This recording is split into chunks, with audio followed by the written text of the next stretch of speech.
Hello and welcome to today's podcast. I have with me Mr. Aves Javed today. How are you feeling? I'm good, thank you. For today's podcast, we are dividing it into two sections of family law and then moving on to immigration law. Your favorite topic. So, starting off with family law first, as I understand you specialize into both sectors, what can you tell us about a child contact order? Right, so child contact order is basically when parents separate. The most important consideration is how will children spend time with both the parents equally. So if parents can't agree between themselves, under the family law, courts can come into play and they can issue what we call child arrangement order, also known as contact order. So if parents can't agree as to how long child will stay with non-resident parent, or whether parents can have shared holidays, etc., or they can't come to a conclusion, in that case, family law courts can come into play and they can issue certain orders. So and we call them no, contact order or child arrangement order. I hope that answers the question. It does. What are the requirements for applying for this child contact order? Well, you have to be a relevant party. So you have to be one of the parents, ex-parents, for example. You could be cohabitees, for example. Even grandparents and certain relatives can apply, but they may have to apply for court's permission first. No grandparents, but certain relatives. So if you are a relevant party, then you can make an application to the court, and then of course court can decide depending on the best interest of the child. Now it's very important because a lot of times people think it's the right of the parent to see the child and that is why they are going to the court. Actually it is not the case, but court's primary consideration is best interest of the child, so they will look at things such as child's wishes or children's wishes in the family depending on their age, and obviously their mental capacity, whether it will affect their educational needs, their emotional needs, etc. Any issues with regards to safeguarding, everything combined together, they will look into the best interest of the child before the court can make an order. Or the starting point is that court will not make an order unless obviously court has to. And what options of contact are available? Well, there are different options. So, for example, it could be a direct contact order, so which means that the non-resident parent can share holidays. They can have children over the weekend or for residents on other days, etc. It could be a supervised contact order, which means that a relative or they can go to a contact center. They can supervise. Generally, it happens when contact is not very strong with the child, or there are some safeguarding issues. For example, domestic violence in the past, etc. Other than that, it could be that court doesn't give any contact order at all. It could be a contact order in a contact center itself. So there are certain options court can adhere to. And looking at what you've said, can you change or enforce a contact order? Well, you can definitely change. Obviously, when children grow up, their needs would change. So any of the parties can definitely apply to vary the contact order. In terms of enforcement, it becomes a bit tricky when someone's, for example, if one of the resident parents are not presenting children for contact with other parent, then definitely enforcement is a lot easier. Court can impose fines. Court can issue orders to make sure that both parents or both parties can adhere to the terms of the contact order. It becomes a bit tricky when someone does not want to see their children, for example. So, a non resident parent does not want to see children and they just don't turn up for their contact. In that case, it becomes a bit tricky for the courts to enforce this contact order. But yes, definitely you can make an application to the court to have this order enforced. That was very informative. So, thank you. That's my job, man. Yes. From picking up from one of the things that you mentioned, which was if someone is a victim of domestic abuse, Right. whether that is male or female, what options do they have available? Well, it's a sensitive topic, so whatever information I give, of course, does not constitute any legal advice. It's just for information. So, one of the most important protections you have under the Family Law Act is a non-molestation order for the victims of domestic abuse or their children. It could be against ex-partners, ex-cohabitees, for example.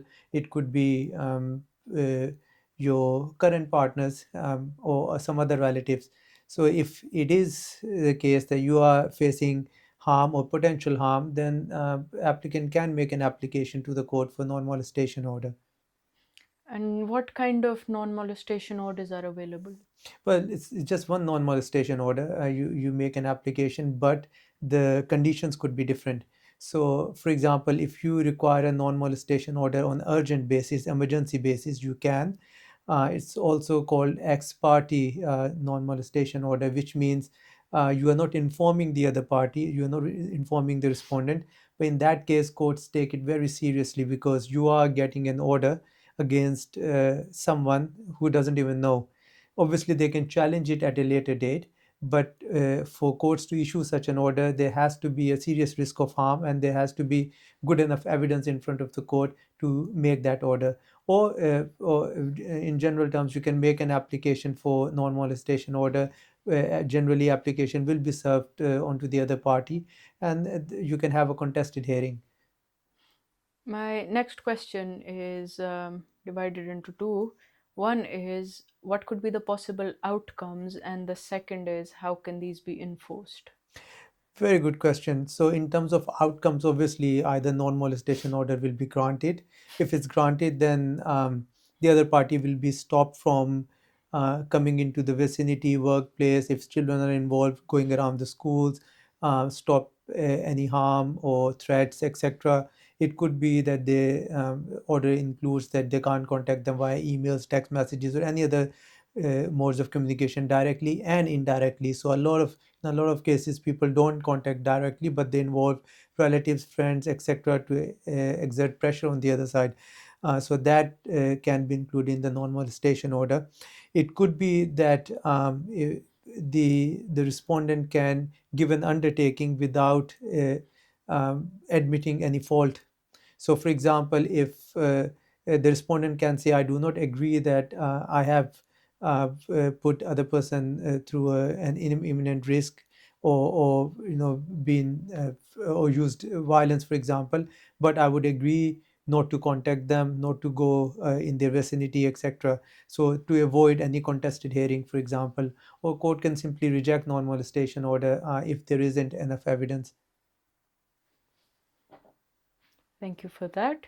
Now, moving on to something a little lighter but still a very common question these Hmm. days. Why are visit visas commonly refused? Oh, so you're moving to immigration now, your favorite topic, Already, huh? yes. Already. Okay, so that was quick. Well, moving on to immigration, visit visas generally are two main reasons for the refusal. Number one are your social connections, and number two, your financial connections.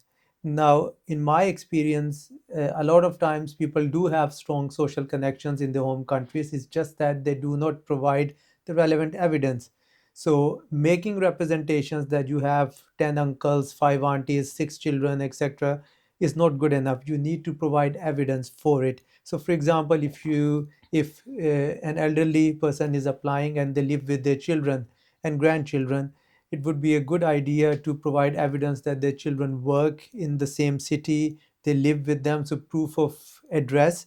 Now, proof of address means utility bills, bank statements, etc., which we generally provide within the UK. Children can get letters from their school that they study at this school, and this is the address where they live. Similarly, any other relatives, you can provide their proof of address, the evidence that they actually live in the country. A lot of times we provide evidence which is the general home address, but it does not prove that they actually live and work there or study there, for example. So if you can provide that type of evidence, that would obviously make sure that you qualify, at least for when it comes to social connections.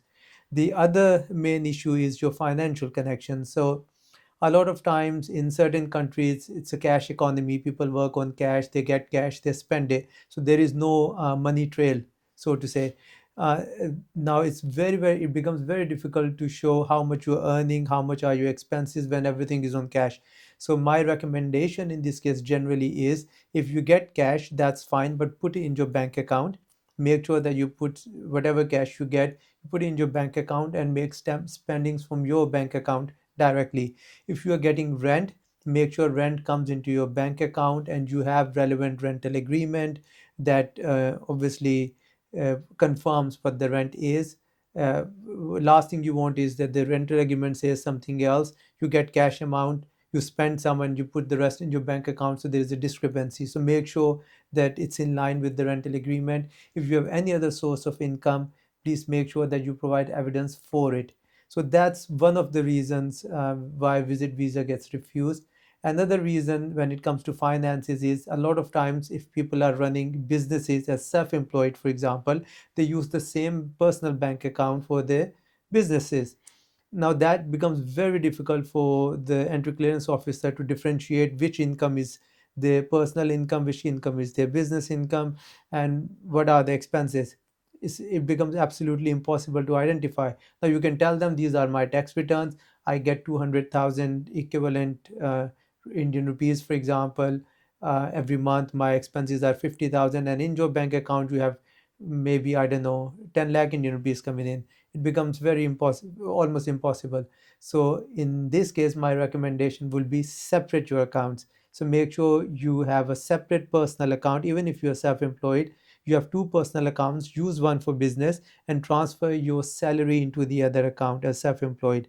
So let's say, for example, your earnings are, I don't know, maybe 5 lakh Indian rupees, for example, and out of which 2 lakh are your business expenses, 3 lakh is your income. Transfer that income into your personal account every month as if you're transferring your salary, and keep that account clean. Only use it for your salary and expenses. So when you make an application and you present that account, entry clearance officer can clearly see this is your income, these are your expenses, and that's it. So they can make an informed decision. And if they still make a wrong decision, then it'll become very easy for us practitioners to challenge that decision because evidence is very clear.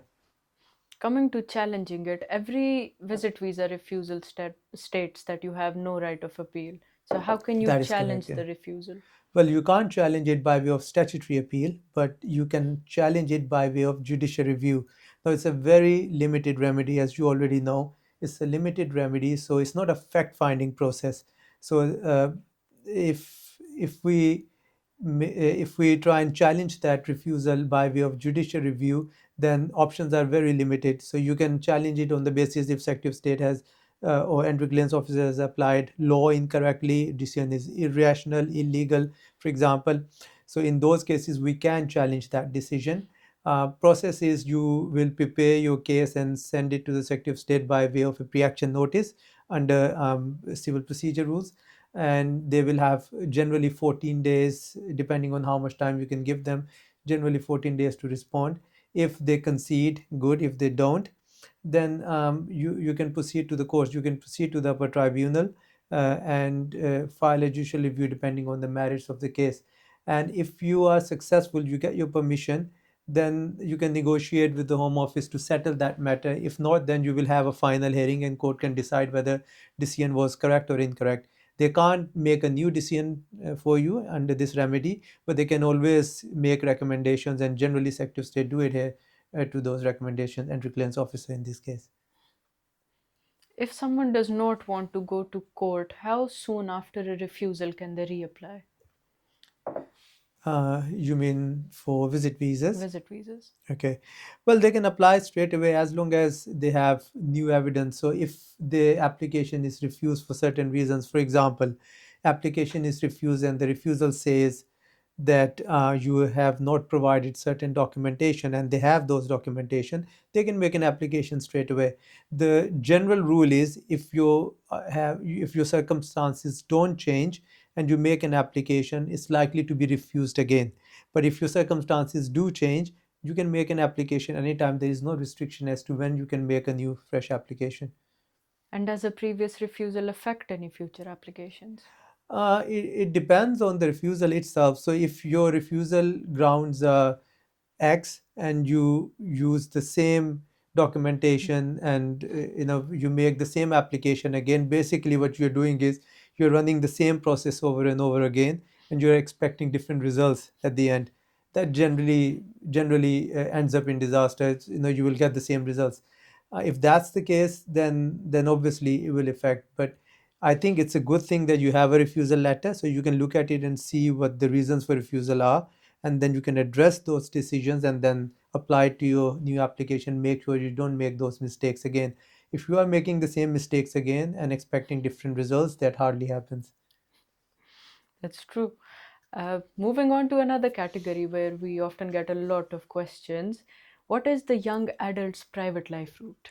Oh, visit visa to young adult. So we've jumped from outside the UK to within the UK. Yes. Okay, right. So what exactly do you want to know about young adults? What is the route? What are the requirements? Okay, so for young adults, generally speaking, if you are between the age of 18 and 24 and you have spent half your life in the UK, then you can apply for leave to remain.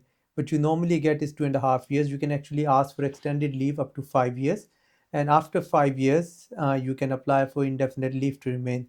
Doesn't matter whether you are at the time of your indefinite leave, you are over the age of 24, that's fine, as long as your first grant was after the age of 18 but before the age of 24.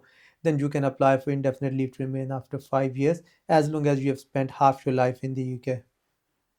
What does half life mean? Well, half life means half life. I mean, Home Office actually gives guidance on that. I would recommend that everyone reads private life guidance. There are examples given in that guidance as well as to how they count half life. So basically, it's to the day. So if you have spent half your life at the time of making the application, then you would qualify. And you've gotten us through the fact that they can apply for ILR. What is the difference for those who are born in the UK and for those who are born outside the UK? Right. For children who are born in the UK, they can apply for indefinite leave to remain once they have lived continuously for 7 years in the UK, and they have no gaps, continuous gaps for more than 6 months. So they can travel outside the UK during those 7 years, but as long as the one absence does not exceed 6 months, so they can make an application for indefinite leave to remain straight away. And of course, if they have parents, their parents can make an application on their behalf to get their leave to remain in the UK. Now recently I have seen a spike in refusals for these type of applications, unfortunately, and I think that's because people they don't put in additional evidence. I have previously addressed this issue, that rather than making an application equivalent to like everyone does. So, for example, child goes to school, child goes for swimming, extracurricular activities, etc. Every child does that. It's compulsory for children to attend school in the UK. Otherwise, parents will be in prison. So, there is nothing additional in your child's application unless your child has some um, additional qualifications, not qualifications, but let's say achievements. You must make sure that you provide specialist evidence, you provide professional evidence. So what type of professional evidence? I generally recommend social worker, evidence from social worker. So they address specific aspect of child's integration in the UK. So for example, how strongly child has integrated, and if you uproot that child from the UK society and try and reroute that child to their home country, which child may have never visited, for example, parents' home country, should I say, then what effect it would have socially on the child. Similarly, I would generally recommend child psychologist as well. Psychologists will address uh, the totally different aspect of child's integration. So, what effect it will have upon the child psychologically if child is asked to leave all the friendships behind, social connections behind, and try and reintegrate into society. Child's never been to, or probably not familiar to at all. So add that evidence. Now coming back to, I know I've gotten detract, but coming back to your question. So 7 years policy, child's born in the UK can apply for indefinite leave to remain after 7 years. If child is not born in the UK, this is where the confusion generally comes in. Then it would be two kind of subcategories. So if child is not born in the UK, but child has lived in the UK for 7 years, and still under the age of 18, child can still apply for leave to remain, not indefinite leave to remain. Child will get 2.5 years. Child can also ask for 5 years leave straight away. And once child finishes 5 years leave to remain on top of 7 years they have spent in the UK, they can apply for indefinite leave to remain. Doesn't matter at the time of finishing 5 years, child is over the age of 18. Child can still apply for indefinite leave to remain as long as child is still running a dependent life. So child is still dependent. So this is, and the subcategory would be if child is born in the UK but child has got leave to remain on the basis of their qualifying sibling. So let's say their elder brother or sister have lived in the UK for 7 years and have gotten their visa. Now the younger sibling who is born in the UK is born and straight away gets leave to remain. Now the misconception is that that sibling can also apply for indefinite leave to remain after 5 years. Answer is no. I'm sorry. Could be that discretionary basis home office grants leave to remain, hardly happens though. But under the immigration rules, that child has to stay in the UK for 7 years before applying for indefinite leave to remain. So child is born in the UK, has to live in the UK for 7 years regardless of with leave or without leave. Before that, child won't be able to apply basis of their qualifying siblings, won't be able to apply for indefinite leave to remain after 5 years. So I hope I've covered all the categories and subcategories I in think this. definitely that would clarify a lot of the queries that we usually get. Another related question to this is if child has got the visa before child turn 18 on the basis of 7 years. So child is not born in the UK but lived in the UK for 7 years after entry and got their first visa 2.5 years or 5 years. Now child has turned 18, right? Misconception is that then child needs to meet half the life test because child is now 18. So without meeting half the life test, child cannot apply for indefinite leave to remain. That is not the case with those children who have gotten their first leave on the basis of private life, not family life, private life, before they turned 18. So if they got it before they turned 18, they can still apply for indefinite leave to remain after 5 years. I hope that covers all the 7 years categories and subcategories. You're smiling, And so I some think I've more, answered your and some question. more. Go ahead. Now, I would like to turn to another very hot topic. Oh, What okay. is license suspension? Right. So, sponsor licenses. Well, sponsor license is a tool that Home Office gives. It's a management system. You have to apply, make an application for a sponsor license if you want to hire people from outside the UK or migrant workers from within the UK. For example, students, someone on graduate route visa, etc. So you have to have this sponsor license. It's kind of a monitoring system which Home Office can monitor migrants, for example. And once you have the sponsor license, then you can hire people under certain categories from outside the UK or from within the UK, certain migrants you can hire. So this is what we call a sponsor license. Yes. Now, turning to what happens when that license is suspended. Suspended, revoked, downgraded. Uh, Basically, if it's suspended, then depending on the extent of suspension, you may not be able to extend the visas for current workers or hire any new workers whilst it's in suspension state.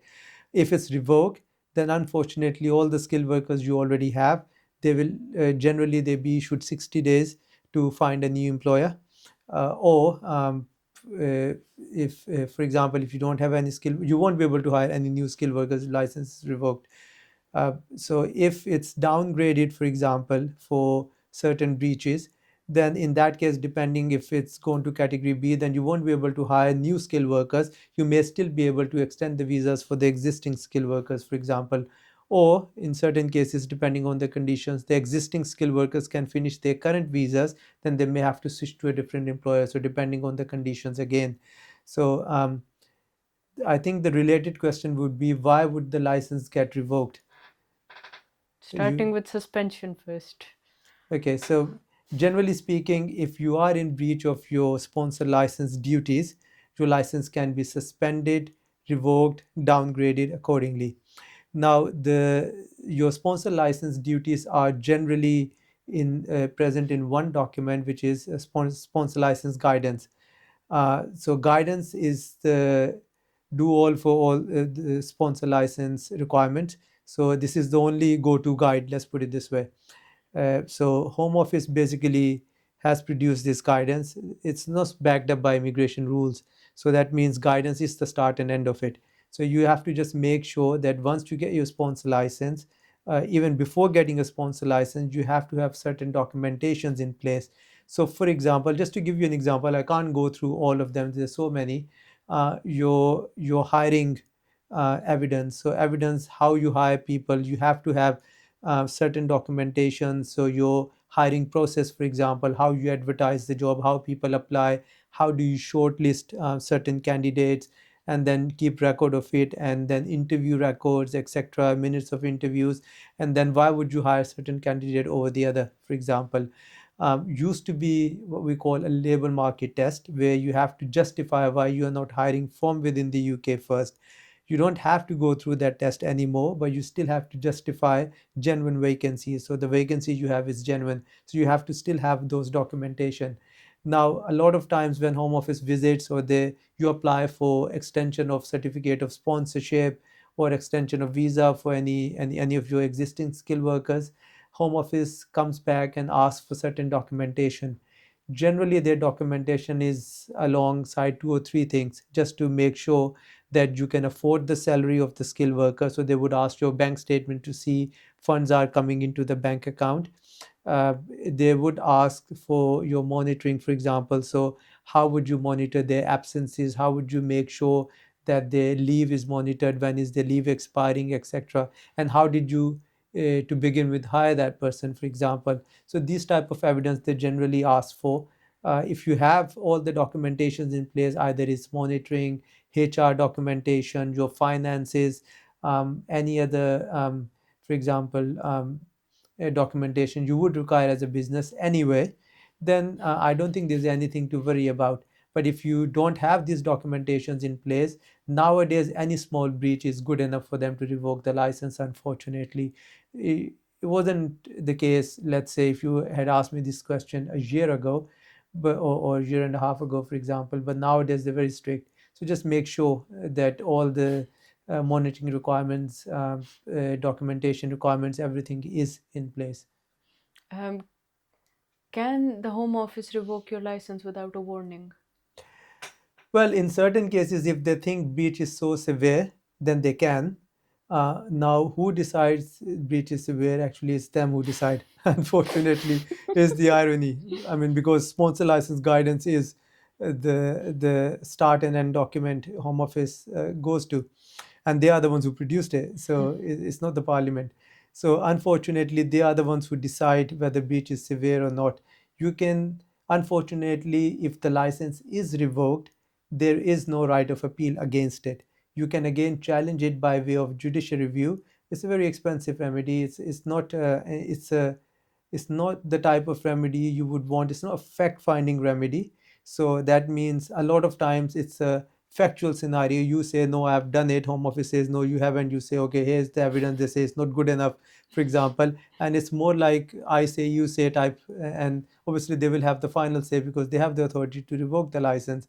Now, what would you ideally want in this situation is a fact-finding process, whether you have produced relevant documentations or not. But unfortunately, judicial review is the only remedy you have if you want to challenge it. It's a tough one, but if you have all the documentation, you think you've been wrong, then I think it is the remedy you should go for if license is revoked. You can go for interim injunction as well, just to make sure that you maintain the status quo.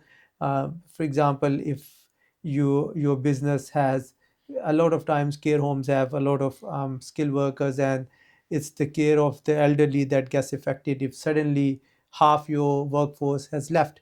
In that case, you can go for injunction, for example, or any other scenario if you think your business can't survive or you really need those workers and you have strong evidence to show that you are not in breach as Home Office suggests, you can go for injunction, and the court may decide that unless the whole process of judicial review is decided, the workers can continue working in the business. Over the past year, we've seen a lot of scrutiny on skilled workers and sponsor license with the recent rules changing and becoming more strict. a lot of people have started saying that there is no point of applying for a skilled I've heard worker that, visa yes. in the UK. What would you like to say to them? Well, it depends how far they want to go back. If they are going back, let's say 6 months or so, I mean, we had certain changes coming in 2023, then 2024, and then 2025, July finally. Small changes are still kicking in. But if you just want to go back 3 years, then maybe 3 years ago it was a lot easier. Now it's a lot stricter. But you know, have a slightly longer memory. Go back before Brexit. So these new rules, or let's say rules which were not very strict, lightened rules regarding skilled workers, um, kicked in December 2022 or 21, I think. Sorry, 2020 December, just before Brexit. So, but before that, you had labor market test. You had the criteria for minimum skill level was level 6, which is the current criteria. In fact, under interim arrangements, you can still be below level 6, for example. It wasn't the case before Brexit. So it had to be level 6. You had to have labor market test. So, for example, if you want to hire somebody and you advertise that job, let's say 100 applicants have applied for that job from within the UK, outside the UK, you'll have to go through every single CV and justify why you're not hiring that person and keep a record of it, and then justify why you can't fulfill that vacancy from within the UK than from within the Europe, for example, and then go outside. So it was a lot difficult before Brexit, before 2020, 31st of December 2020, than it is now. I would say it's a lot easier now than it was before. So it depends how far back you want to go. And people were still hired as skilled workers. People were applying for sponsor licenses. People were applying as skilled workers, and they were getting it. Obviously, there were refusals as well. But I don't think it's all that bad, to be honest. It is definitely a lot stricter than it used to be 2 years ago. But in the end of the day, you have a category, you have job vacancies, it gets filled in, vacancy is closed. So for now, not enough vacancies according to the Home Office. Obviously, we disagree, but I think who knows what happens in the long run. We will stay tuned for more updates on immigration rules then. You ran out of your questions. I did. Okay. You answered them pretty well. Thank you for joining us today. We had Mr. Awais Javed answering questions on family law and immigration law. Stay tuned for our next podcast and make sure to follow our social media.